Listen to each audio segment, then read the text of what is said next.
నమస్కారం. తెలుగు జ్యోతి ఛానల్కు స్వాగతం, సుస్వాగతం. ఈ ఛానల్లో జాబిలి 3కు సంబంధించిన ప్రతి పాఠ్యాంశాన్ని 3 వీడియోలుగా చేయడం జరిగింది. మొదటి వీడియోలో పాఠ్యాంశాన్ని, రెండో వీడియోలో పాఠ్య వ్యాకరణాన్ని, మూడో వీడియోలో అర్థాలు, వచనాలు, వ్యతిరేక పదాలు, ఖాళీలు, ప్రశ్న జవాబులతో కూడిన నోట్స్ను కూడా ఇవ్వడం జరిగింది. హాయ్ పిల్లలు, ఇప్పుడు మనం 59వ పేజీలో ఉన్న కాకుల లెక్క అనే పాఠ్యాంశాన్ని చూద్దాం. బొమ్మను చూడండి, ఆలోచించి మాట్లాడండి. బొమ్మలో ఏమేమి ఉన్నాయమ్మా? బొమ్మలో 2 ఆడపిల్లలు, 1 మగపిల్లవాడు ఉన్నాడు. ఆకాశంలో కొన్ని పక్షులు ఎగురుతున్నాయి. నేల మీద కొన్ని చీమలు పోతున్నాయి. అలాగే ఆ పాప దగ్గర కొన్ని చింతపిక్కలు ఉన్నాయి. చిత్రంలో పిల్లలు ఏమేమి చేస్తున్నారు అని అడుగుతున్నారు. చిత్రంలో ఒక పాపేమో చింతగింజలు లెక్క పెడుతోంది. ఇంకొక పాపేమో ఆకాశంలో ఎగురుతున్న పక్షులను లెక్కిస్తోంది. ఆ బాబు కింద కూర్చొని బారుగా వెడుతున్న చీమలను లెక్కిస్తున్నాడు. పిల్లలు ఆ విధంగా ఎందుకు లెక్కేస్తున్నారు అని అడుగుతున్నారమ్మా. అవి ఎన్ని ఉన్నాయో చూడడానికి పిల్లలు లెక్కిస్తున్నారు. 60వ పేజీలో చూడండి అమ్మా. ఈ కాకుల లెక్క అనే పాఠ్యాంశంలో ఈ కాకుల లెక్క ఏమిటో, ఎవరు వాటిని లెక్కించారో ఈ పాఠం చదివి తెలుసుకుందాం. తన ఆస్థానంలో ఉండే బీర్బల్ అంటే అక్బర్కు చాలా అభిమానం. ఇది ఆస్థానంలోని మిగిలిన వారికి నచ్చేది కాదు. తాము బీర్బల్ కన్నా తెలివైన వాళ్ళమని వాళ్ళ ఉద్దేశం. ఈ విషయాన్ని అక్బర్ గమనించాడు. ఈ కథలో అమ్మా, అక్బర్ ఆస్థానంలో బీర్బల్ అనే మంత్రి ఉండేవాడు. ఆయన చాలా తెలివిగలవాడు. కానీ ఆస్థానంలో ఉన్న మిగిలిన వాళ్ళందరికీ కూడా ఆయనంటే ఇష్టం ఉండేది కాదు. వాళ్ళందరూ ఏమనుకునేవాళ్ళట? మేము బీర్బల్ కంటే కూడా చాలా తెలివైన వాళ్ళము అని అనుకుంటూ ఉండేవాళ్ళట. ఆ విషయాన్ని అక్బర్ మహారాజు గమనించాట. అక్బర్ ఒకనాడు సభలోని వాళ్ళందరినీ ఉద్దేశించి ఇట్లా అన్నాడు. మీకు నేనొక పరీక్ష పెడుతున్నాను. అదేమిటంటే, మన ఆగ్రా పట్టణంలో ఎన్ని కాకులు ఉన్నవో లెక్కబెట్టి చెప్పండి. సరైన జవాబు చెప్పిన వారిని అందరికన్నా తెలివైన వారుగా ఒప్పుకొని మంత్రి పదవి ఇస్తాను. అక్బర్ మహారాజ్ ఏం చేశాటమ్మా, ఒకసారి సభని ఏర్పాటు చేసి సభలోని వాళ్ళందరితో ఇలా అన్నట్టమ్మా, నేనొక పరీక్ష పెడతాను మీ అందరికీ. ఇందులో ఎవరు గెలిస్తే వాళ్ళకి మంత్రి పదవిని ఇస్తాను అని చెప్పాట. ఇంతకీ ఆ పరీక్ష ఏంటిట? ఆగ్రా పట్టణంలో అసలు ఎన్ని కాకులున్నాయో వాటిని కరెక్ట్గా లెక్కబెట్టి చెప్పాలట. ఎవరు కరెక్ట్గా లెక్కబెట్టి చెప్తే వాళ్ళకి మంత్రి పదవిని ఆయన ఇస్తారట. అందరూ ఇదే అవకాశం అనుకొని తాము బీర్బల్ కన్నా తెలివైన వాళ్ళమని నిరూపించుకోవచ్చని కాకులను లెక్కబెట్టేందుకు పోయారు. రాజుగారి ఆస్థానంలోని ఉద్యోగులందరూ ఊరి మీద పడి కాకులను లెక్కబెడుతుంటే ప్రజలంతా ముక్కు మీద వేలు వేసుకున్నారు. అందరూ ఊరంతా తిరుగుతూ ఇండ్ల మీద, చెట్ల మీద, నది ఒడ్డున, వీధుల్లో, వాడల్లో, చెత్తా చెదారాలలో వెతుకుతూ కాకులను లెక్క పెడుతూనే ఉన్నారు. అక్బర్ అలా పరీక్ష పెడతానని చెప్పగానే సభలోని వాళ్ళందరూ ఏం చేశారటమ్మా, బీర్బల్ కంటే కూడా మేము తెలివైన వాళ్ళమే అని నిరూపించుకోవాలనుకొని ఈ కాకుని లెక్కేయడానికి వెళ్ళిపోయారట.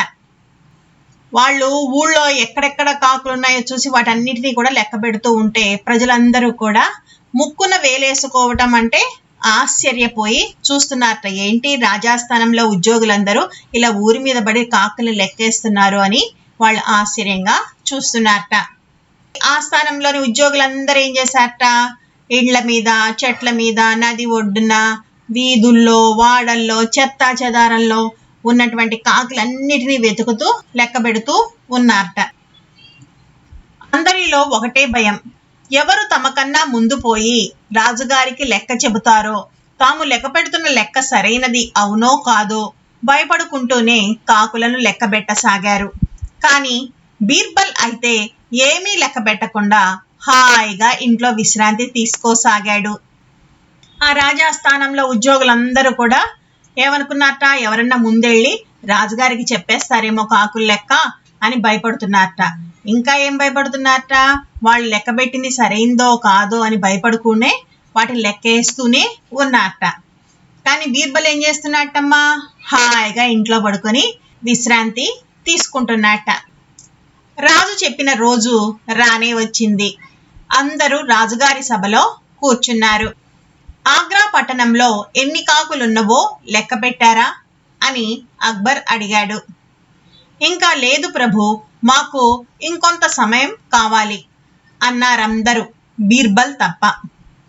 రాజుగారు చెప్పిన రోజు రానే వచ్చిందిటమ్మా. అందరూ కూడా రాజుగారి సభలో కూర్చున్నారట. మన ఆగ్రా పట్టణంలో ఎన్ని కాకులున్నాయో మీరందరూ లెక్క పెట్టారా అని రాజుగారు అడిగారు. రాజ్యసభలోని ఉద్యోగులందరూ ఏం చెప్పారట, మాకు ఇంకా కొంచెం సమయం కావాలండి, ఇంకా మా లెక్క పూర్తి అవ్వలేదు అని చెప్పారట. బీర్బల్ మాత్రం ఏమీ మాట్లాడకుండా ఉన్నాడు. బీర్బల్, నువ్వు చెప్పు అన్నాడు అక్బర్. ప్రభు, ఆగ్రా పట్టణంలో మొత్తం 6,803 కాకులున్నాయి అన్నాడు బీర్బల్. వెంటనే ఒకతను లేచి, ప్రభు, నేను ఎంతో కష్టపడి లెక్క పెడితే 8,000 కన్నా ఎక్కువనే కాకులున్నాయి. బీర్బల్ తప్పు చెబుతున్నాడు అన్నాడు. లేదు ప్రభు, నేను లెక్క పెడితే 5,000 కాకులే ఉన్నాయి అన్నాడు మరొకతను. ఏం బీర్బల్, వీళ్ళ లెక్కలకు నీ లెక్కకు అంత తేడా ఉన్నది కదా, సమాధానం చెప్పు అన్నాడు అక్బర్ కోపంగా. అప్పుడు అక్బర్ మహారాజు ఏం చేశాటమ్మా, బీర్బల్ని అడిగాట, నువ్వు చెప్పు మొత్తం మన ఆగ్రా పట్టణంలో ఎన్ని కాకులున్నాయో అని అడిగాట. అప్పుడు బీర్బల్ ఏం చెప్పాటమ్మా, మొత్తం 6,803 కాకులున్నాయి అని చెప్పాట. ఇంతలో రాజ్యసభ ఉద్యోగుల్లో ఒక అతను లేచి, నేను లెక్క పెట్టాను 8,000 కంటే ఎక్కువే ఉన్నాయని చెప్పాట. ఇంకో అతను లేచి, అదేం కాదు, నేను లెక్క పెడితే 5,000 కాకులే ఉన్నాయని చెప్పాట. వెంటనే రాజుగారికి కోపం వచ్చింది. బీర్బల్ని అడిగారట, ఏంటి బీర్బల్, వీళ్ళ లెక్కకు నీ లెక్కకు అంత తేడా ఉందేంటి అని అడిగారట. అందరూ బీర్బల్ పని అయిపోయిందనుకున్నారు. తమకు మంత్రి పదవి రాకపోయినా బీర్బల్ బండారం బయటపడి అతని పదవి ఊడుతుందని, బీర్బల్ పీడ పోతుందని అందరూ సంబురపడ్డారు. సభలోని వాళ్ళందరూ ఏమనుకున్నారట, ఇంకా బీర్బల్ పని అయిపోయిందిలే, రాజుగారికి బాగా కోపం కూడా వచ్చేసింది, ఇతని పదవి కూడా పోతుంది, మాకు రాకపోయినా మంత్రి పదవి పర్వాలేదు కానీ ఇతని పదవి ఊడిపోతుంది, ఈ బీర్బల్ పీడ వదిలిపోతుంది అని అనుకొని సంతోషపడ్డారట. అప్పుడు బీర్బల్, ప్రభు, నేను చెప్పిన సంఖ్యనే సరి అయినది. మొదటి వ్యక్తి లెక్క పెట్టినప్పుడు కాకుల చుట్టాలు పక్క ఊరి నుండి మన ఊరికి వచ్చాయి, అందుకే అతనికి ఎక్కువ కాకులు కనిపించాయి. రెండో వ్యక్తి లెక్క పెట్టినప్పుడు మన ఊరి కాకులు పక్క ఊళ్ళోని చుట్టాల ఇంటికి పోయాయి, అందుకే లెక్క తక్కువ వచ్చింది అన్నాడు. బీర్బల్ సమయస్ఫూర్తికి అక్బర్ పక్కుమని నవ్వాడు. తమకంటే బీర్బల్కే తెలివితేటలు, సమయస్ఫూర్తి ఎక్కువ అని సభలోని వాళ్ళందరూ ఒప్పుకున్నారు.